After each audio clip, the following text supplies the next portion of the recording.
What is up, you guys? Welcome back to Daring Darren, the channel where you find out about my travel experiences.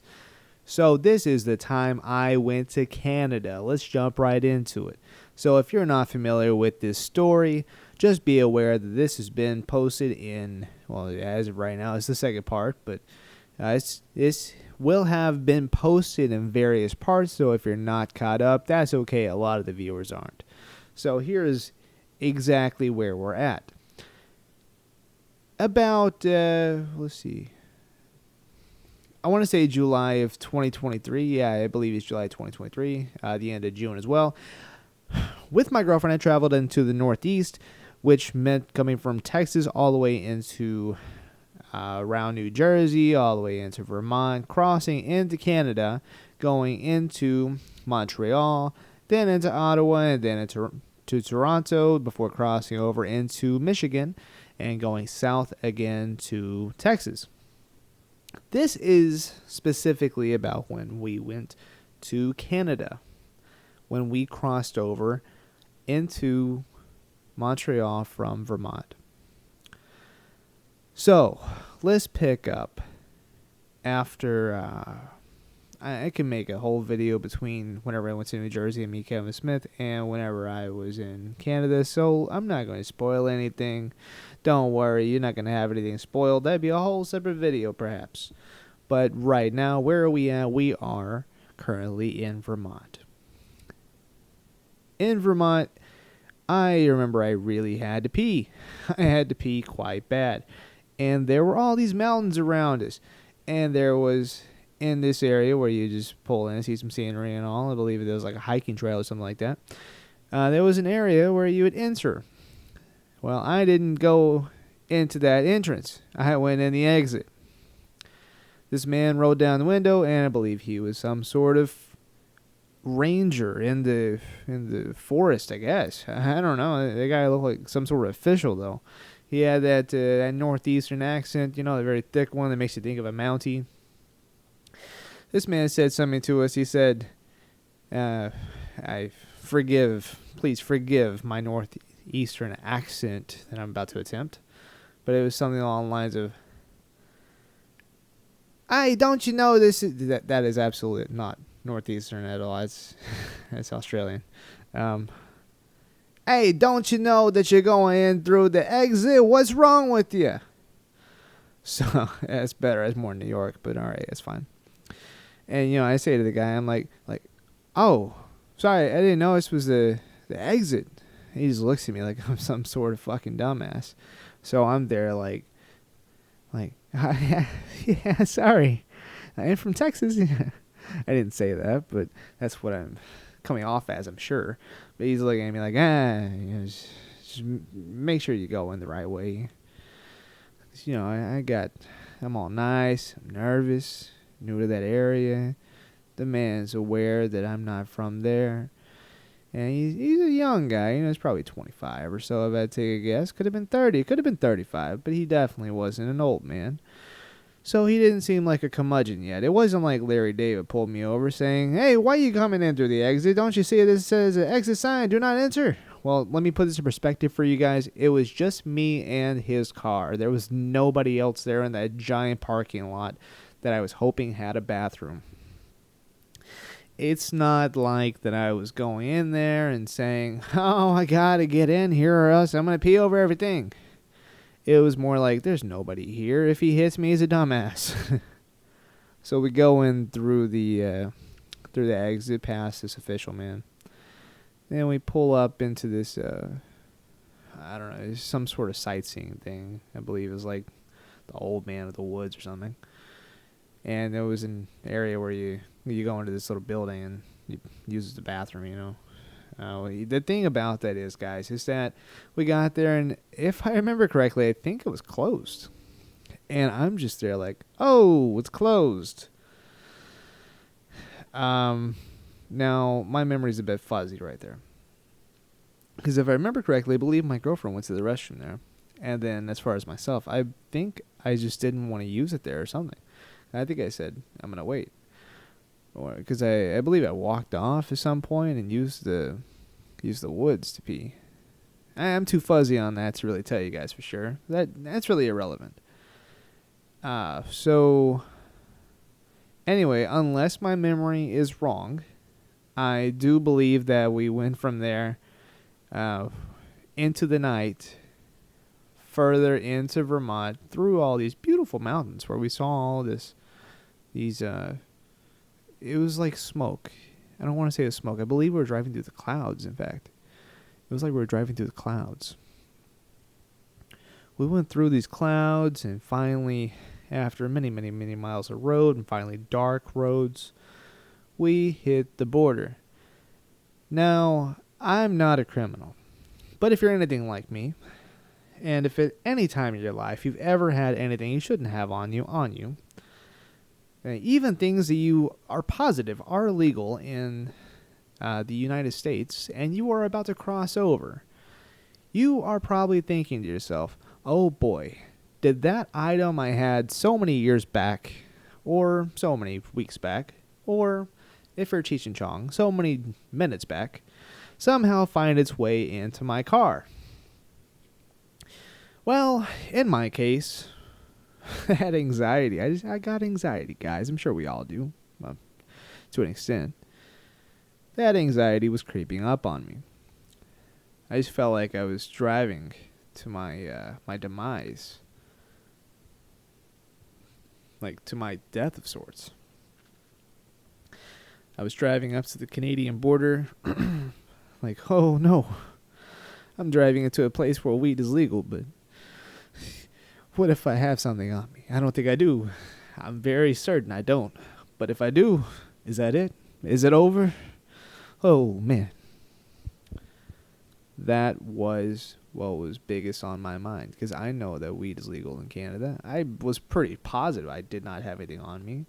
But assuming that I were to go into Canada and I were to have something on me, that would be the end of my life as I knew it. So I think it's fair to say that anxiety had a right to take over. So driving through, I pull up to the Canadian border. I look up at the lady, and she says something along the lines of "Bonjour, comment allez-vous?" or whatever the hell the French say. And I'm like, hi. You know, I say whatever I say, like, what was that? You know, some stupid stuff. American stuff. And she says to me, hi, not license registration, passport, and she asked me for the passport. No, I don't remember her exact words. Like, welcome to Canada, can I get your passport? And let's say she said that. That's about right. I'm like, yeah, here you go. So I get my passport out, and my girlfriend gets hers out. We give her the passports. I give her a passport card, of course. Then she's like, oh, why's your business in Canada, eh?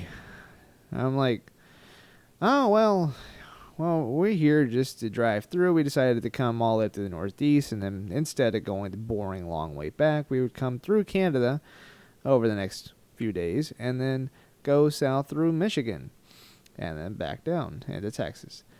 And so I believe her response was, oh, that's going to take 2 days, huh? And I told her 2 days.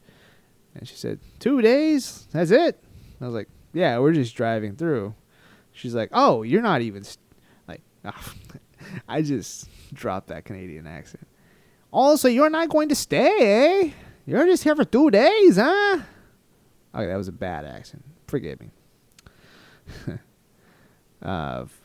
Basically, I said, yes, that's right. That is correct. 2 days. And, of course, she just let us in. And come to find out later, whenever I later on visited Mexico, I believe she was looking to see if she had to charge me, or if there was any reason for me to have to pay for some sort of visa to enter into Canada for a long stay of some sort. And from what I understand, 2 days isn't enough to really worry about any sort of return pass, any sort of getting in pass, no sort of visas or anything.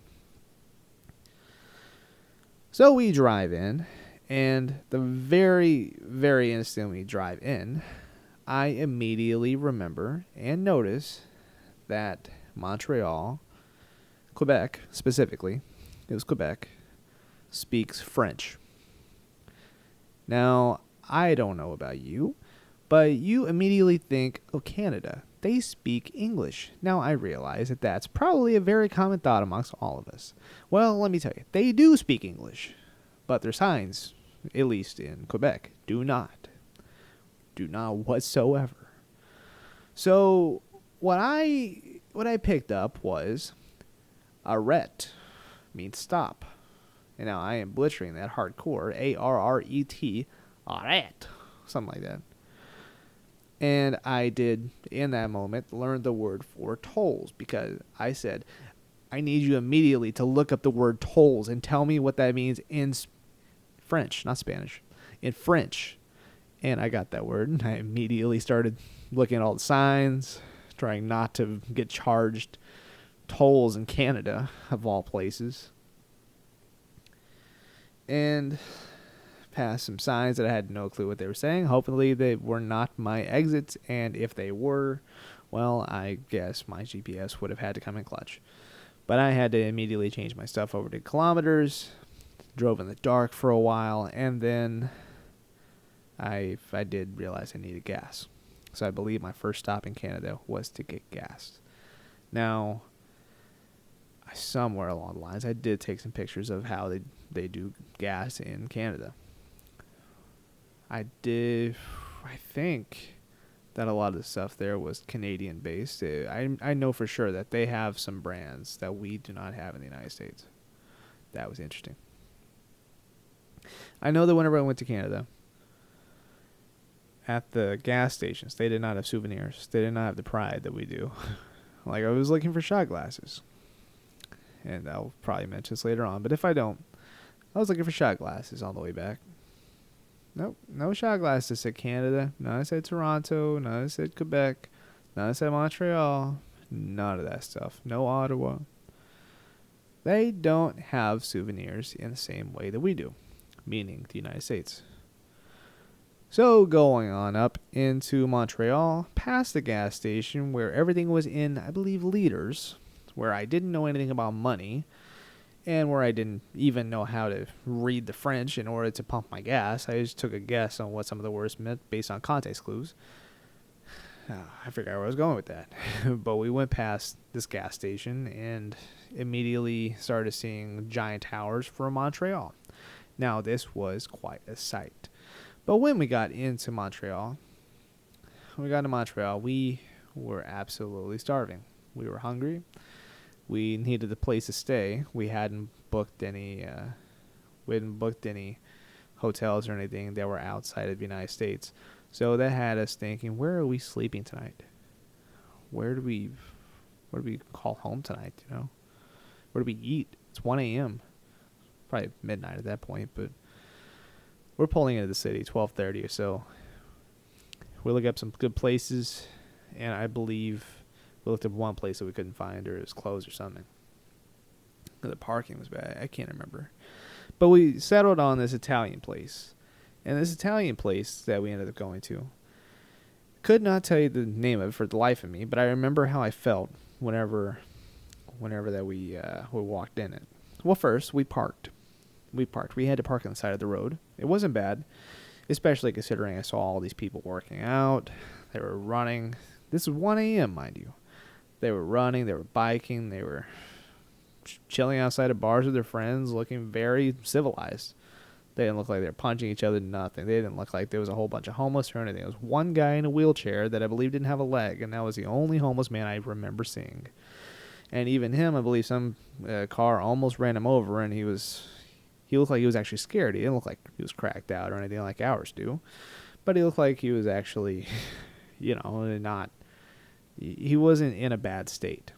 Now, of course, the wheelchair says otherwise, but you know what I mean. So, in Canada, in Montreal, I'm parked and decide I am very far from this Italian restaurant. I need to figure out, I need to make sure I can get back to my car and can't get a ticket in Canada because I sure as hell I'm not coming back to go to the court. So, I just really crossed my fingers and say I don't get a ticket. That's really all I did. We walk from the car, which was maybe a block away from this Italian restaurant. Went into the Italian restaurant, Past, as I mentioned, some people that were outside this bar. Very civilized drinking, like just a beer or so. Past some basements that looked like they had some people living in them with some windows up and all. Like the windows were kind of open, saw some lamps and all. Only heard French. All the street signs, everything was in French. Now, I realize you're probably saying, well, yeah, obviously, it's Canada. It's Montreal. It's Quebec. Of course, it is in French. Well, for me, I wasn't thinking about that. For me, I was thinking, it's Canada. They speak both languages. Now, that's not always the case. I will get to that. But my first encounter with actual French, spoken French, outside of the signs, which wasn't spoken, of course, was whenever we entered. The lady said something to us in French. Now, my girlfriend has a little bit of French. Just enough to probably be able to speak something. And let me tell you, it's not enough for them to continually speak to us in French. So I believe that it started off something like, I don't speak French, so it's probably something like, Bonjour, comment allez-vous? That's probably not even a sentence of French. But something like, hi, how are you? Take a seat. Welcome. Bienvenue. That's something they said a lot. Bienvenue. Bonjour. That stuff. And then me being American, I'm thinking, oui. That was the one thing I was told not to say. We sit down and we are about to order. I got I'm getting ahead of myself. We started speaking to the lady. And her French was her first language. But English, she spoke it a little bit. Just enough to be able to speak to us. It was very broken. And think about going to a Mexican restaurant and the server is a Hispanic person that perhaps has learned English somewhere along the lines. It's very similar. Very similar indeed. Now, here's the thing. We made a big order at 1 a.m. In the United States, this would not be a big deal. But in Canada, come to find out, it's an extremely huge deal. Now, why is that? Well, because the cook back behind the grill and all was not a very kind man. This French man, if that is not a derogatory term, I really hope it's not. This very mean French person was back there, and we struck up a conversation with the server, who was, she had mentioned to us, like, oh, where are you guys from? We're from Texas. We're Americans, obviously. Well, we got our order of 2 lasagnas and a pizza, and she goes back to the guy, and she tells him, and he's like, I am not going to make this. This is 1 a.m. I'm about to clean up all of my dishes. Whatever he says. I'm cleaning up the grill. It was funny because he had an actual French accent, which doesn't make sense. They speak French, but the man spoke English with the server. That's one thing that threw me off. The people would go between English and French, but not everybody spoke English, so that was weird. I guess it's similar to the United States with Spanish, because their Spanish here is not exactly amazing like whenever you go into the country of Mexico or South, because you can tell that they are from that certain country. Well, this man's English was exactly like that.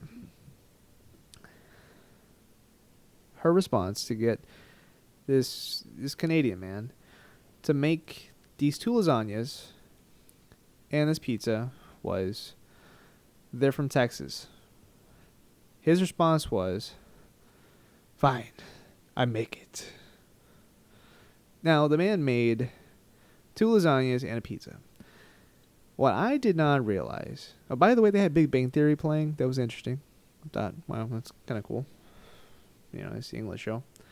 But one thing that I found out was that because we didn't finish that much, because we are not complete pigs, we don't do mukbangs like that, the man was very, very disappointed.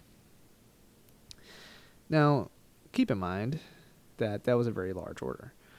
So the next person that came in, he was, I can't speak French, but he had asked for a table, and I believe, if I understood correctly, that the the lady had asked for the cook if he was still cooking, and the guy said, "Only pizza. We are only making pizza right now." And the guy, of course, I guess he got a pizza. I'm not sure, but he couldn't dine in for some reason because they were supposed to close at 3. That's a very important key detail. They're supposed to close at 3. They did not close at 3.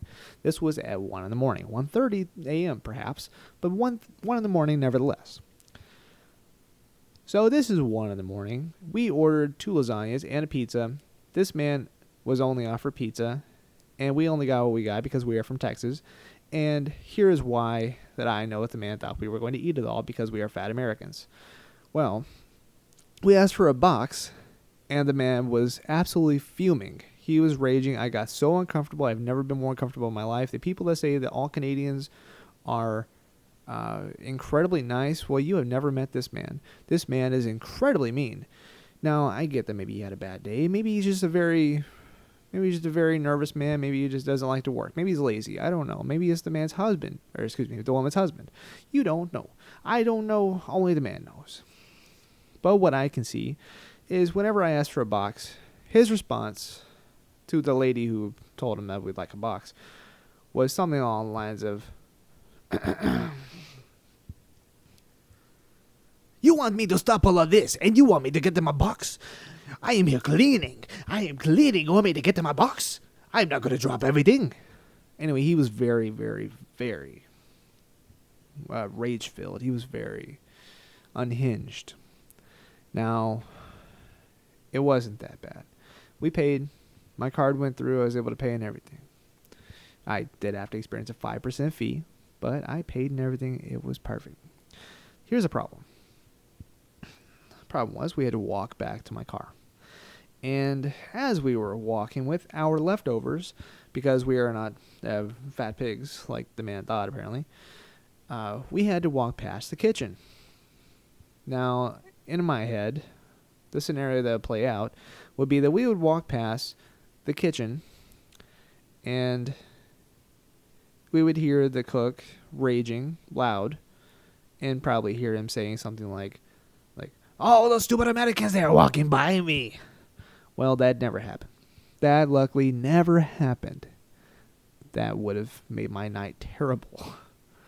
Anyway, we made it back to the car fine, perfectly fine. We drove that over to a hotel, excellent hotel. I believe it was a Best Western. I could be wrong. But we ended up staying in a nice hotel. Then we saw the next day in Ottawa, we saw Indiana Jones, the new one, whatever it's called. I can't remember. The Dial of Destiny. Now, I was a little bit tired. I was, trying to stay awake through it, so it wasn't exactly the best experience. But I noticed I paid a little bit more for it. So as the movie came on in Ottawa, I didn't realize how great of a theater this was. But in Ottawa, I realized as soon as the movie started, that was not just Canadian prices. This is a 180-degree movie, or 360, 270. The one with the 3 walls covered. I was like, oh wow. Like, I think we just got ourselves into something different. Like, it's like IMAX, but much bigger. Only for certain scenes, but of course, but it is still. Anyway, we saw Indiana Jones there. My uncle called me, and he's like, "Hey, I need you to help me out with something." And my response to him was, "I'm in Canada. I can't help you with anything." So we went from there into Toronto, and then Toronto, we stayed the night, of course. Absolutely expensive. It was like $160 for that hotel. And we went from Toronto to Michigan. And we didn't stop until somewhere in Missouri. We stayed in Missouri. I believe it was in Sikeston, Missouri. So we drove all the way from Toronto to Sikeston, Missouri, which took about maybe 14 hours. Now, getting over the border this time was a lot easier. My nerves were a lot more chill. The guy, we passed by the Border Patrol agent guy, he just asked us, "Did you buy anything in Canada?" Said, "No, just this water." And let me tell you, that water was in French. It was a cool souvenir. I like that. Every bit of Canada was amazing. Toronto and Ottawa were not as cool. I didn't like those as much. I loved Montreal, nevertheless, even if it is just because of the French that was in Montreal. But I loved that sort of atmosphere. But it was nice to go back to English. Anyway, I'll finish up the rest of this story a different time, but that is whenever I cross back over into the United States, and I really hope you guys enjoyed this story and come back for the next. If you haven't already, please like, subscribe, and, do your thing. Post a comment if you like. Oh, and just because I completely forgot, as soon as I crossed over from Toronto to the border, I stopped at a gas station looking for a souvenir. Couldn't find anything. Alright guys, it's been amazing. I'll catch you guys in the next video. Sorry guys, I just remembered 2 essential parts of this story that cannot be not included. And that is one about McDonald's and one about Tim Hortons. I've never been to Tim Hortons. Well, at least I hadn't been until I went to Canada. I stopped in one, I believe, somewhere around Montreal. It could have been on the way to Ottawa. It was somewhere around that area. I think it was still in Quebec, though. So we stopped at Tim Hortons, and the lady behind the counter, whenever we were ordering, because I was with my girlfriend and just drop her off somewhere, she was still with me. I said to the lady something like, I would like to order this. And I was like, wow, I'm surprised you speak English. So anyway, the lady told us, she said, I'm the only one here right now that speaks English. The only other person here that speaks any English knows about 4 words, and one of them is toaster. So what I learned is we got extremely lucky with the lady that was likely from Toronto, I'd imagine. I believe she told us. I just don't want to say anything for fact, but she was from a different area, of course. Perfect English too. So let's see, that was our experience at Tim Hortons. Absolutely fantastic place. I wish we had one nearby here in Texas. But besides the wooden silverware, if you can call it silverware, besides the woodenware, and try and say that since I was fast, and little maple leaf on the box, with the pizza box, it's not even a pizza, but like the tiny pizza box. It felt like, the United States. It's like a Starbucks of sorts with donuts, I guess. So we also went to a Canadian McDonald's, and I absolutely love a Canadian McDonald's. Let me tell you why I love a Canadian McDonald's, and this is not an advertisement, I promise, even though it does sound like it, it's just that good. The Canadian McDonald's is really different. Now, why do I say that? Well, first of all, they do all-day breakfast. I am a big breakfast fan, and I didn't know this video was going to be for 2 minutes. Wow.